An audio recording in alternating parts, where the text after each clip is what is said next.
Hi, this is Aaron.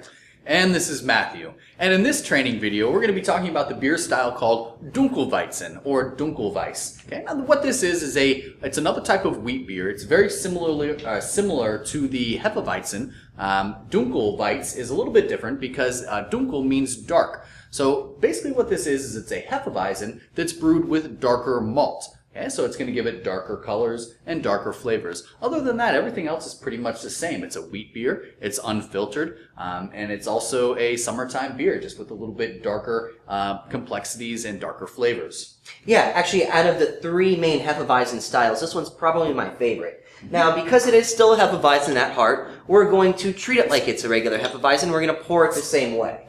So, I know everyone knows how to pour this and remembers, but we're going to go over it again just in case. Just for the heck of it. So what we're going to do is we're going to pour as slowly as we can down the side of the bottle. Remember, you never want to touch glass to glass. Because we have class. Mucho class. Yeah, never want to touch glass to glass. And you want to pour as slowly as you can. So there's about 3 ounces left in the bottle. And then what we're going to do is we're going to turn the bottle almost completely on its side. Rotate the bottle. And what we're trying to do there is we're going to try to agitate the yeast so that we can create that big frothy head that Hefeweizens are known for. And what guests expect. Alright, so I'm going to do just a little bit more. And you want to try to pour it with as little amount of agitation and carbonation as possible. So you can see this is definitely a darker shade than most of your Hefeweizens. So now what we're doing is we are rotating the beer. And it's picking up all that yeast that's along the side of the bottle, and it's also agitating the residual yeast that was in the bottom of the bottle. Remember, this is bottled with live yeast, so it is a living beer. It's going to continue to develop a little bit inside the bottle. All right. And you know you're going to have enough foam in the bottle when you can see the foam start to stick to the top of the bottle as you rotate it. Yep. So now I think I'm good. You, Aaron? We'll see. I think so. I'm going to give this a little shake, and I'm going to dump it directly on top of the beer, vertically. There we go. Now, if we've done this correctly, should have to tap the bottom of the bottle, like a ketchup bottle, to get out all of the carbonation. All right, Matthew, you win that pour. But that's not bad either. All right. So, looking at this beer, it's definitely darker than a regular Hefeweizen, and especially a Crystal Weizen. But I'm noticing how much darker than a regular Hefeweizen this beer is. Now, that darker color, you said that comes from the malts. Does that come from the roasting of malts, or do they just use a different type of malt for this beer, Matthew? It depends on the brewer. Sometimes it's a combination, or sometimes it's a roasting of pale malt, or just the usage of caramel malt. Okay.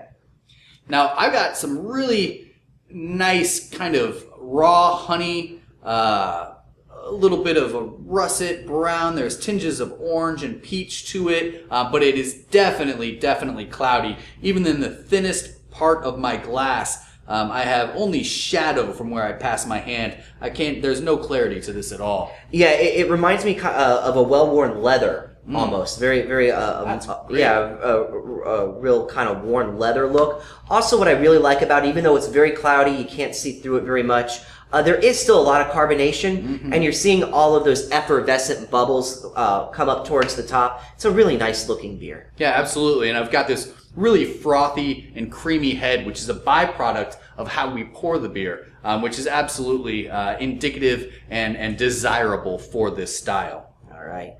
On to the nose. Well, it definitely has some similarities to the Hefeweizen. Yeah, very much. It uses the same yeast strain. Like we said, the only difference is the types of malts that are used. But that yeast strain still gives off those very big banana, bubblegum, and clove phenols. Yes, it's definitely, the differences exist much more in appearance and color than it does as of now with smell, with aroma. There is some underpinnings of some more caramel and a little bit of brown sugar, a little bit of maybe slightly burnt slightly burnt toffee. Kind of like, almost reminds me of the smell of a creme brulee after it's been torched. Yeah, maybe I'm getting a little bit of a touch of butterscotch. Absolutely. All right, let's taste it. Absolutely. Cheers. Cheers. So I saw you try to do that.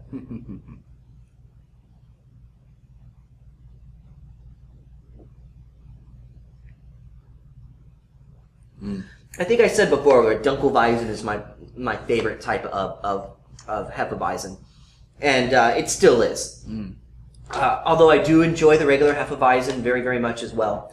This just adds another dimension for it to me. This what really popped is that last aroma that you mentioned, butterscotch, really pops for me on the flavor. I mean, certainly it goes in combination with these natural yeast flavors, your banana, which is always going to be present in almost every type of wheat beer from Germany. But this butterscotch, a little bit of caramel, it's got more of a sweetness and certainly a little bit more body and more depth than a regular Hefeweizen does. But still, very, very easy, very refreshing, high levels of carbonation, really scrub out the palate, make this a clean and very well-rounded drink. Again, most of the differences are going to be in the color. There's not a whole lot of difference in the aroma. There is difference in the taste, but it's definitely not as striking difference as it is between the colors of the beer too. Yeah. One of the other things I enjoy about Dunkelweizens is because in Hefeweizens in general showcase the head so much.